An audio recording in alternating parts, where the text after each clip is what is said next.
morning, and welcome to an all-new Eye of the Tiger. I'm Zach Galumgum. And I'm Joseph Bianchini.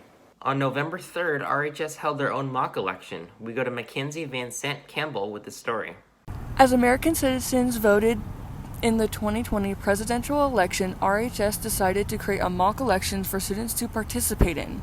Senior Nick Dominguez, the student who started the mock election, says that he wanted to start it to help students get a feel for the importance of voting. So I started this mock election because I think that voting is one of the most important things you can do as a citizen of the United States. And so I think it's a great opportunity for students to create that habit and create that enthusiasm even before they're old enough to go to the polls.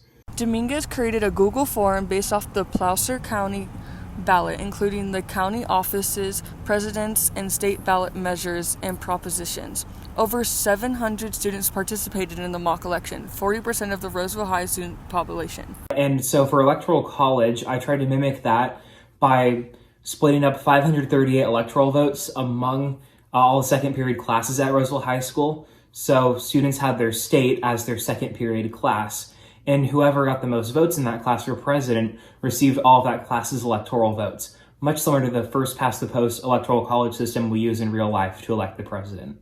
Senior Dylan G., one of the organizers of the mock election, calculated the number of voters which candidates won in each classroom. The goal of our mock elections really was to get students more actively engaged and involved in our democratic processes, and to know what's on these ballots, what are these propositions, especially in California, and to know that your vote does matter and it does make a difference. Dominguez says that he hopes that the school will continue to host future mock elections for students. And now we go over to Kobe Estrada with sports.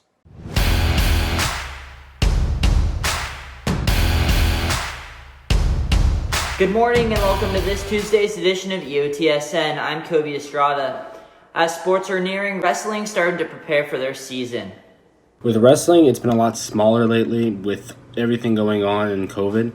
Yes, we do pods. It's very small, compact groups when we do train because it's been less and less due to COVID. Obviously, if we do have a season and it hits, then we will be pretty good this year because of we went pretty far in league last year, and a lot of teams are losing their star guys, and we're at a spot where we have a lot of seniors this year in the lineup, so we will be at kind of a step ahead of all these kids with experience levels. So, my thought on pods, it's kind of not useful for us. Wrestling is just a sport where you need to be on a mat and wrestling around, and since we can't be in a confined area with with people being close to each other, it just doesn't help the best for us. And that's on your home for Roseville High School sports, top plays, breakdowns, and more. Eye of the Tiger Sports Network, EOTSN. And now we go over to entertainment. Thanks, Kobe. Today, one of the biggest releases of the year and holiday season is finally here. The Xbox Series X and Series S were released today and are being sold virtually everywhere. This is such an exciting time for console gamers because this has been long awaited. When they went up for pre-order in September, they quickly sold out everywhere, so there will be plenty of loyal Microsoft fans who didn't get the chance to pre-order buying one today. The Series X console is retailing for a price of $499, while its smaller digital counterpart is running at a price of $299. If you want the full next-gen console experience, then the Xbox Series X is the way to go.